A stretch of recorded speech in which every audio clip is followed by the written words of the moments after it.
ఈ వీడియోలోని time travel గురించి చెప్పే ముందు మీకు డిస్క్లైమర్. ఇందులో మేము చెప్పే కొన్ని ఎవిడెన్సెస్ కేవలం కొన్ని ఇంటర్నెట్ ఆర్టికల్స్ నుండి తీసుకున్నవి. సో సినిమాల్లోనూ నవల్స్లోనూ మనకు కనిపించే ఈ టైం ట్రావెల్ అనే కాన్సెప్ట్ వెనకుండే కొన్ని ఇంట్రెస్టింగ్ ఐడియాస్ ని మీ ముందుకు తీసుకురావాలి అనేది మాత్రమే మా ఉద్దేశం. ఇక టాపిక్ లోకి వెళ్తే, స్పేస్ లో టైం అన్ని చోట్ల ఒకేలా ఉంటుందా అంటే ఉండదు అని సైన్స్ మనకి చెప్తోంది. జరిగిపోయిన కాలాన్ని వెనక్కి తీసుకురావాలి అని, జరగబోయే కాలంలో తొంగి చూడాలి అని మనందరికీ ఉంటుంది. ఇలాంటి ఇమాజినేషన్ మన మైండ్ లోనికి రాగానే చాలా థ్రిల్లింగ్ గా అనిపిస్తుంది. అందుకే ఈ టైం ట్రావెల్ ఎప్పటికీ బోర్ కొట్టని ఒక ఎక్సైటింగ్ టాపిక్. అయితే ఇప్పటి వరకు ఈ టైం ట్రావెల్ గురించి రకరకాల science fiction stories, movies, TV shows ఎన్నో వచ్చాయి. ఎంతో మంది దీని గురించి డీప్ గా రీసెర్చ్ కూడా చేశారు. సో అలాంటి టైం ట్రావెల్ లో ట్రావెల్ చేయడం నిజంగా పాసిబుల్లా కాదా అనే విషయాన్ని ఇప్పుడు కొన్ని ఫ్యాక్ట్స్ ద్వారా తెలుసుకుందాం. 10 reasons about the possibility of time travel. ముందుగా నెంబర్ 10, స్పెషల్ రిలేటివిటీ. ఈ ప్రపంచంలోనే మోస్ట్ ఫేమస్ ఫిజిసిస్ట్ అయినటువంటి ఐన్స్టీన్ గారు 1905 సంవత్సరంలో ఈ స్పెషల్ రిలేటివిటీ థియరీని డెవలప్ చేశారు. ఇది స్పేస్ అండ్ టైం ఈ రెండింటి మధ్య ఉండే రిలేషన్షిప్ గురించి వివరిస్తుంది. ఒకే లైన్ లో స్థిరమైన వేగంతో కదులుతూ ఉండే ఆబ్జెక్ట్స్ మధ్య ఉండే స్పేస్ అండ్ టైం ద్వారా టైం ట్రావెల్ చేయొచ్చు అనేది ఈయన వాదన. అంతేకాకుండా ద్రవ్యరాశి గల ఏ వస్తువో కాంతి కంటే ఎక్కువ వేగంగా వెళ్ళలేదు అని కూడా చెప్పారు. ఆ తర్వాత జరిగిన అనేక వేల పరిశోధనల్లో ఈ థియరీ నిజమేనని కూడా తేలింది. అందుకే ఇది మోడర్న్ ఫిజిక్స్ లో one of the best theories గా నిలిచింది. మనం చెప్పుకుంటున్న పాస్ట్, ప్రెజెంట్, ఫ్యూచర్ అనుకునే కాలానికి, కాంతి వేగానికి స్పెషల్ రిలేటివిటీ ఉంటుంది. ఒక మాటలో చెప్పాలంటే ఈ సృష్టిలో ప్రతిదీ కాంతి, కాలంతో ముడిపడి ఉంటుంది. కాంతి వేగం వల్లే కాలం కరిగిపోతున్నట్లు అనిపిస్తుంది. అలాంటప్పుడు కాంతి వేగానికి సమానంగా మనం కూడా ట్రావెల్ చేస్తే అప్పుడు కాల వేగం నెమ్మదిస్తుంది. అంటే సపోజ్ మనం ఏదైనా స్పేస్ షిప్ లో కాంతి వేగంతో ప్రయాణిస్తూ ఉంటే అప్పుడు మన కాలం స్థిరంగా ఉంటుంది. అలా కాకుండా కాంతి కంటే వేగంగా మనం ట్రావెల్ చేస్తే గనక మన కాలం కుంచుకుపోతుంది. అప్పుడు మనం భవిష్యత్తులోకి వెళ్లి గతాన్ని చూడగలుగుతాం. ఉదాహరణకి స్పేస్ లో ఏవైనా 2 నక్షత్రాలు ఢీకొని పేలిపోతే ఆ పేలుడు నుండి వచ్చే కాంతి మన కళ్ళని చేరుకోవడానికి కొన్ని సంవత్సరాలు పడుతుంది. అంటే ఇప్పుడు మనం భూమి మీద చూసే స్పేస్ ఎక్స్ప్లోజన్స్ ఏవైనా సరే అది స్పేస్ లో ఎప్పుడో జరిగినట్లు లెక్క. అంటే ఎప్పుడో జరిగిపోయిన ఇన్సిడెంట్ ని మనం ఇప్పుడు కళ్ళారా చూస్తున్నామంటే పాస్ట్ లోకి వెళ్ళినట్టే. అలాగే భూమి మీద వేల సంవత్సరాల కిందట జరిగిన కొన్ని సంఘటనలు ఇప్పటికీ స్పేస్ లో కాంతి రూపంలో వెళ్తూనే ఉంటాయి. వాటిని మనం కళ్ళారా చూడాలంటే కాంతి కంటే ఎక్కువ వేగంగా ప్రయాణించాలి. అప్పుడు అవి స్పేస్ లో మన కంటికి కనిపిస్తాయి. అయితే గతాన్ని మనం చూడగలమే కానీ దానిలో ఏ మార్పులు చేయలేం. ఈ సృష్టిలో అన్నిటికంటే వేగవంతమైంది కాంతి ఒక్కటే. కాంతి కంటే వేగంగా ఏది వెళ్ళలేదు అనేది ఐన్స్టీన్ మాట. అసలు అంత వేగంతో ప్రయాణిస్తే గనక గామా కిరణాల వల్ల మరణం సంభవించే అవకాశం కూడా ఉంది. Next number 9, general relativity. General relativity థియరీని కూడా ఐన్స్టీనే కనిపెట్టారు. ఈ థియరీ ప్రకారం ఎక్కడైతే గ్రావిటీ అనేది ఎక్కువగా ఉంటుందో అక్కడ టైం స్లో అవుతుంది. దీనికి బెస్ట్ ఎగ్జాంపుల్ గా బ్లాక్ హోల్స్ ని చెప్పుకోవచ్చు. ఎందుకంటే బ్లాక్ హోల్స్ దగ్గర విపరీతమైనటువంటి గ్రావిటీ ఉంటుంది. అందుకే స్పేస్ లో ఉండే ఎలాంటి ఆబ్జెక్ట్ అయినా సరే దాని దగ్గరికి లాగేసుకుంటుంది. సాధారణంగా స్పేస్ సెంటర్లు శాటిలైట్స్ ని పంపించేటప్పుడు వాటితో కమ్యూనికేట్ చేయడానికి GPS సిస్టమ్ ని ఉపయోగిస్తారు. దీని ద్వారా అవి ఎక్కడ ఉన్నాయో కూడా తెలుసుకోవచ్చు. అయితే ఆ శాటిలైట్స్ ఎర్త్ ఆర్బిట్ ని దాటి దూరంగా వెళ్లే కొద్దీ అక్కడ సమయం తగ్గిపోతూ వస్తుంది. దీన్ని బట్టి చూస్తే ఒక ఆస్ట్రోనాట్ యొక్క లైఫ్ స్పాన్ భూమి మీద ఉన్నప్పటికంటే కూడా స్పేస్ షిప్ లో ఉన్నప్పుడు తగ్గిపోతూ ఉంటుంది. ఈ జనరల్ రిలేటివిటీ ప్రకారం చూస్తే ఎర్త్ సర్ఫేస్ మీద ఉన్న క్లాక్స్ తో పోలిస్తే GPS శాటిలైట్స్ లో ఉండే అటామిక్ క్లాక్స్ చాలా వేగంగా మూవ్ అవుతాయి. సింపుల్ గా చెప్పాలంటే అవుటర్ స్పేస్ లో రెప్పపాటు కాలం అంటే అది మన భూమి మీద 7 సంవత్సరాలతో సమానం. Next number 8, string theory. Time travel చేయాలంటే ముందు మనం కాలం ఎలా గడుస్తుందో తెలుసుకోవాలి. ఈ విశ్వం, పాలపుంతలు, నక్షత్రాలు, గ్రహాలు అన్నీ గతించేది కాంతి ప్రవాహంతోనే. అసలు ఈ కాంతే లేకపోతే ఈ విశ్వమే లేదు. కాంతికి సమయం తోడైనప్పుడే కాలం గడుస్తుంది అనే భావన పుడుతుంది. అందువల్ల ఈ కాంతి వేగమే భూత, భవిష్యత్, వర్తమాన కాలాలని సూచిస్తుంది. ఇప్పటికే ప్రవహించేసినటువంటి కాంతి గతానికి చెందింది. ప్రస్తుతం ట్రావెల్ అయ్యేది వర్తమానం, ఇక మీద ప్రవహించబోయేది భవిష్యత్తు. ఇదే స్ట్రింగ్ థియరీ. ఇలా గతంలోకి ప్రయాణించడం అంటే మనం నిన్నటి కాలంలోకి వెళ్ళడం. అంటే ఓ 24 గంటలు వెనక్కి వెళ్తే గతంలోకి వెళ్ళినట్లే.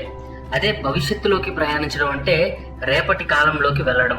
అంటే ఒక 24 గంటలు ముందుకు వెళ్ళగలిగితే భవిష్యత్తులోకి వెళ్ళినట్లే. ఇదంతా వినడానికి బానే ఉన్నా సరే అదేమీ ఒక గదిలో నుండి మరో గదిలోకి వెళ్ళడం కాదు. కాబట్టి అసలు ఎలా వెళ్ళాలి అనేదే ఫస్ట్ క్వశ్చన్. దానికి ఆన్సర్ తెలియాలంటే ఎంత పాస్ట్ లోకి వెళ్ళాలో ఎంత ఫ్యూచర్ లోకి వెళ్ళాలో తేల్చుకోవాలి. కానీ ఎలా వెళ్ళాలో చెప్పడం మాత్రం ఏ సైంటిస్ట్ వల్ల కాలేదు. అసలు కాలం నిజంగా ముందుకు వెళ్తుందా లేదా వెనక్కి వెళ్తుందా అన్నది కూడా ఒక అంతు చిక్కని ప్రశ్నగా మిగిలిపోయింది.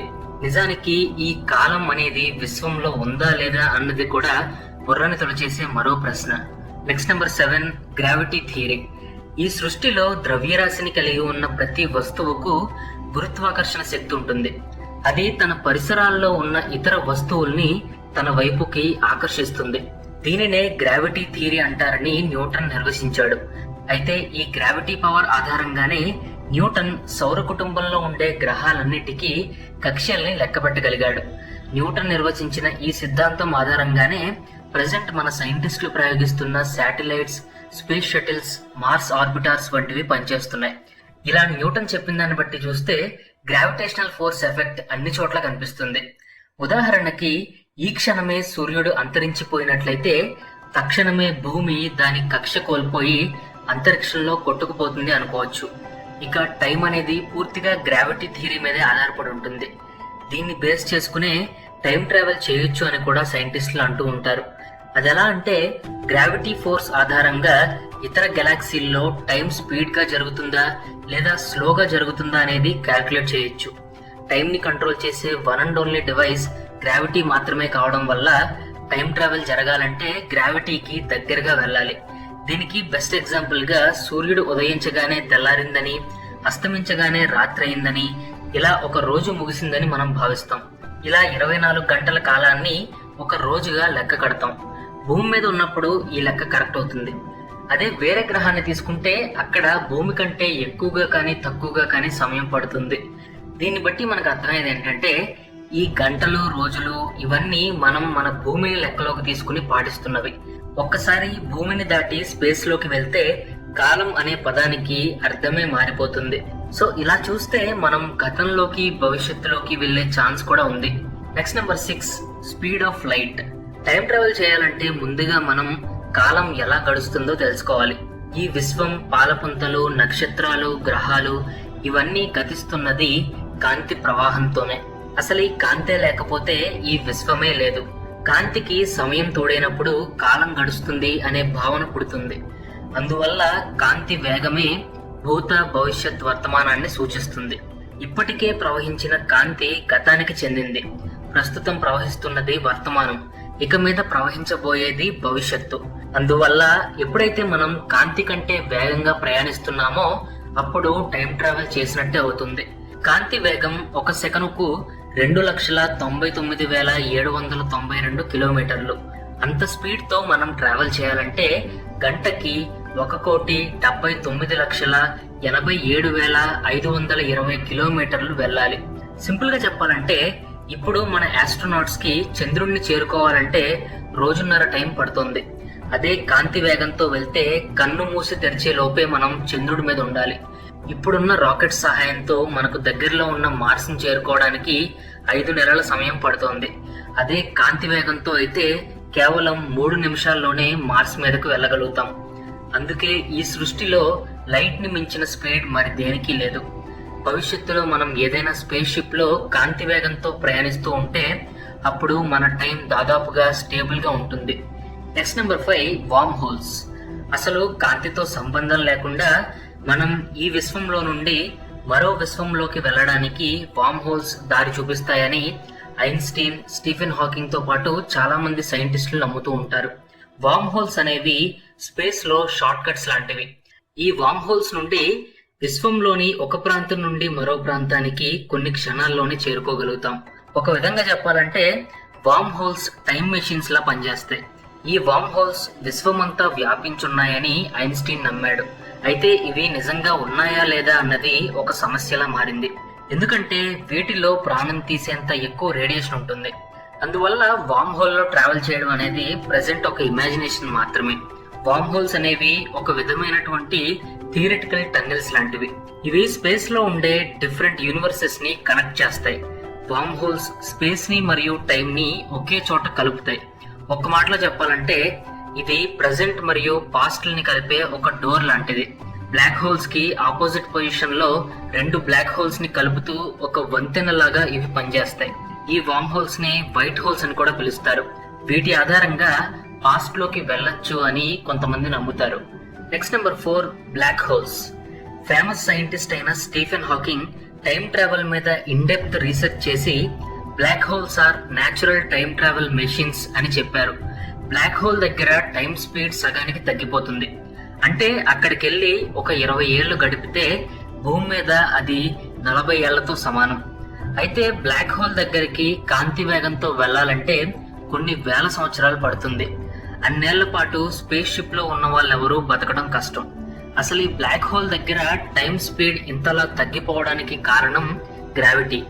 బ్లాక్ హోల్స్ దగ్గర గ్రావిటీ చాలా ఎక్కువగా ఉంటుంది. అందుకే అక్కడ టైం స్పీడ్ పడిపోతుంది. బ్లాక్ హోల్స్ అంటే విపరీతమైనటువంటి గురుత్వాకర్షణ శక్తితో నిండి ఉండి కాంతి ఎంత మాత్రం దాని గుండా ప్రయాణించలేని విధంగా ఉంటాయి. సాధారణంగా అంతరిక్షంలో ఏదైనా భారీ నక్షత్రం పేలిన తర్వాత బ్లాక్ హోల్ అనేది ఏర్పడుతుంది. అప్పటి నుండి అది శక్తివంతమైన పదార్థాలన్నిటినీ తనలోకి లాగేసుకుంటుంది. చివరకు కాంతిని కూడా అది తన లోపలికి లాగేసుకుంటుంది. సాధారణంగా మనం ఏ వస్తువునైనా చూడాలంటే దాని మీద కాంతి రిఫ్లెక్ట్ అయి ఉండాలి. అలా రిఫ్లెక్ట్ అయిన కాంతి మన కంటికి చేరితేనే ఆ వస్తువు మనకి కనిపిస్తుంది. బ్లాక్ హోల్ నుండి కాంతి కిరణం ఏది బయటకు రానప్పుడు అది మనకు కనిపించదు. అందుకే ఈ బ్లాక్ హోల్స్ ఎవరికీ కనిపించవు. అసలు కాంతి అనేదే ప్రయాణించదు కాబట్టి ఈ బ్లాక్ హోల్ దగ్గర టైం ట్రావెల్ సాధ్యమేనని సైంటిస్టులు నమ్ముతూ ఉంటారు. Next number 3, teleportation. స్పేస్ లో చేసే ఎక్స్పెరిమెంట్స్ లో రష్యా ఎప్పుడూ నాసాతో పోటీ పడుతూ ఉంటుంది. ఈ క్రమంలోనే యూనివర్స్ లో ఉండే మిస్టరీస్ ని రివీల్ చేయడానికి ఒక ప్రాజెక్ట్ ని స్టార్ట్ చేసింది. అదే టెలిపోర్టేషన్. ఈ ప్రాజెక్ట్ లో భాగంగా మనుషుల్ని కాంతి రూపంలోకి మార్చుతారు. మనిషిలోని అణువులన్నిటినీ వేరు చేసి వాటిని విశ్వంలోని మరో ప్రాంతానికి చేర్చుతారు. అక్కడ తిరిగి ఆ అణువుల్ని కలిపినప్పుడు మానవ రూపం ఏర్పడుతుంది. నిజానికి ఇది ఒక డేంజరస్ ప్రాజెక్ట్. టెలిపోర్టేషన్ ద్వారా ఇన్ఫర్మేషన్ ని చేరవేస్తే తప్పులేదు, కానీ మనుషుల్ని చేరవేయాలి అనుకోవడం తప్పు అంటారు కొంతమంది శాస్త్రవేత్తలు. ఇలా చేరవేసేటప్పుడు ఏ చిన్న తేడా వచ్చినా సరే ప్రాణం పోయినట్లే. ఒకవేళ అణువులన్నీ తిరిగి మనిషిలా ఏర్పడినా సరే ప్రాణం తిరిగి వస్తుంది అనే గ్యారంటీ లేదు. అందుకే ప్రెసెంట్ ఒక కాన్సెప్ట్ రూపంలో ఉన్న ఈ టెలిపోర్టేషన్ నిజంగా సాధ్యపడితే రష్యాని ప్రపంచం అంతా క్రిటిసైజ్ చేయడం మాత్రం guarantee. Next number 2, suspended animation. Suspended animation అంటే ఒక వ్యక్తి బాడీలో ఉండే మెటబాలిజాన్ని నిలిపివేస్తారు. ఇలా చేయడం వల్ల ఏజ్ పెరగదు. నిజానికి మన బాడీలో సెల్స్ అనేవి ఎప్పటికప్పుడు రీప్రొడ్యూస్ అవుతూ ఉంటాయి. ఈ ప్రాసెస్ లో ప్రొడ్యూస్ అయ్యే సెల్స్ కంటే డెత్ సెల్స్ ఎక్కువగా ఉంటాయి. దీనివల్లే ఏజింగ్ ప్రాబ్లం వస్తుంది. అయితే బ్లాక్ హోల్ లో ఉండే ఎనర్జీ మన బాడీలో ఉండే డెత్ సెల్స్ కౌంట్ ని తగ్గిస్తుంది. ఈ కారణంగా ఏజింగ్ సమస్య ఉండదు. అందుకే ఎవరైనా బ్లాక్ హోల్ సమీపానికి వెళితే వాళ్ళ వయస్సు తగ్గిపోతుంది. దీన్నే మనం క్రిస్టోఫర్ నోలన్ తీసిన ఇంటర్స్టెల్లార్ అనే సినిమాలో కూడా చూడగలుగుతాం. ఇక చివరిగా number 1, is time travel possible. ఈ థియరీలు, ఇన్సిడెంట్లు ఇవన్నీ చూసిన తర్వాత మీకేమనిపిస్తుంది? టైం ట్రావెల్ పాసిబుల్ అనిపిస్తోందా లేక ఇంపాసిబుల్ అనిపిస్తోందా? ఈ టైం ట్రావెల్ అనే కాన్సెప్ట్ గురించి మాట్లాడుకున్నప్పుడు కొన్ని ఫ్యాక్ట్స్ ఉంటాయి, అలాగే కొన్ని ఫ్యాంటసీలు కూడా ఉంటాయి. ఎక్కువ మంది చెప్పేది ఏంటంటే టైం మెషిన్ అనే ఒక ఫ్యాంటసీ గురించి. కొన్ని సంవత్సరాల క్రితం వచ్చిన తెలుగు సినిమా ఆదిత్య 369 చూస్తే గనక టైం మెషిన్ లో కూర్చుంటే అదే మనల్ని గతంలోకి భవిష్యత్తులోకి తీసుకుపోతుందని కొంతమంది నమ్ముతూ ఉంటారు. నిజానికి అలాంటి మెషిన్ ని ఇప్పటి వరకు ఎవరు తయారు చేయలేకపోయారు. ఇక రీసెంట్ టైమ్స్ లో వచ్చిన అవెంజర్స్ ఎండ్ గేమ్ లో కూడా ఈ టైం ట్రావెల్ అనే కాన్సెప్ట్ ఉంది. అందులో హీరోలు చనిపోయిన వారిని తిరిగి బతికిస్తారు. అంతేకాకుండా విలన్ ని కూడా చంపుతారు. అయితే ఇవన్నీ కేవలం ఫిక్షనల్ మూవీస్ మాత్రమే. అయితే 1941లో అమెరికాలోని నాసాకు చెందిన ఒక సంస్థకి 3 ఏలియన్స్ దొరికారు అని చెప్తారు. వారిని బంధించి విచారించిన తర్వాత ఒక ఏలియన్ మేము కూడా ఈ భూమి మీద నివసించిన వారమే అని టైం ట్రావెల్ చేస్తూ కాలంలో వెనక్కి వచ్చామని చెప్పారంట. వినడానికి సినిమా స్టోరీలా ఉన్న ఈ థియరీ ఎంతవరకు నిజమో తెలియదు, కానీ టైం ట్రావెల్ అనేది మాత్రం భవిష్యత్తులో సాధ్యపడే అవకాశం ఉందని కొంతమంది సైంటిస్టులు బలంగా నమ్ముతున్నారు. ఏదేమైనా సరే భవిష్యత్తులో నిజంగా టైం ట్రావెల్ చేయగలిగే రోజు వస్తే మనిషి మనుగడ ఎటువైపు వెళ్తుందో చెప్పడం కూడా చాలా కష్టం. So friends, I hope you like this video. ఈ టైం ట్రావెల్ అనే కాన్సెప్ట్ మీద మీ ఒపీనియన్ ఏంటో కింద కామెంట్స్ లో మాతో పంచుకోండి. అలాగే ఈ వీడియో నచ్చితే గనక తప్పకుండా మీ ఫ్రెండ్స్ అండ్ ఫ్యామిలీతో షేర్ చేసుకోండి.